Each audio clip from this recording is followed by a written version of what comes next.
ಹಾವೇರಿ ಜಿಲ್ಲೆ ಕುತ್ತಲ ಪಟ್ಟಣ ಪಂಚಾಯಿತಿಯಲ್ಲಿ ಬರೋಬ್ಬರಿ 2,53,28,131 ರೂಪಾಯಿಗಳ ಭ್ರಷ್ಟಾಚಾರವಿದು.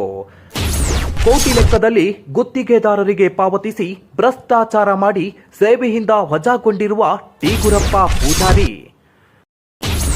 ಗುತ್ತಲ ಪಟ್ಟಣ ಪಂಚಾಯಿತಿಯಿಂದ ನಿರ್ಗಮನ, ಹಾನಗಲ್ ಪುರಸಭೆಗೆ ಆಗಮನ. ಆನಗಲ್ ಪುರಸಭೆಯಲ್ಲಿ ಸೇವೆ ಸಲ್ಲಿಸುವ ಅವಧಿಯಲ್ಲಿಯೇ ಗುತ್ತಲ ಪಟ್ಟಣ ಪಂಚಾಯಿತಿಯ ಹಗರಣ ಮತ್ತು ಭ್ರಷ್ಟಾಚಾರ ಮಾಡಿರುವ ಆರೋಪದಡಿ ವಜಾಗೊಂಡ ಅಧಿಕಾರಿಗಳು ಇವರೇ ಕಣ್ರಿ.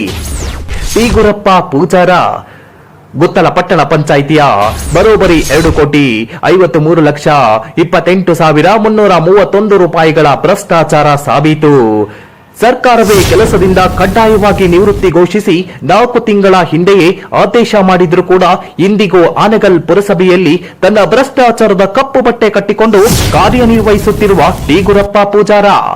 ಏನಿದು, ಸರ್ಕಾರದಿಂದಲೇ ಸೇವೆಯಿಂದ ವಜಾಗೊಂಡ ವ್ಯಕ್ತಿಗೆ ಆನಗಲ್ ಪುರಸಭೆಯಲ್ಲಿ ಏನು ಕೆಲಸ ಅಂತೀರಾ?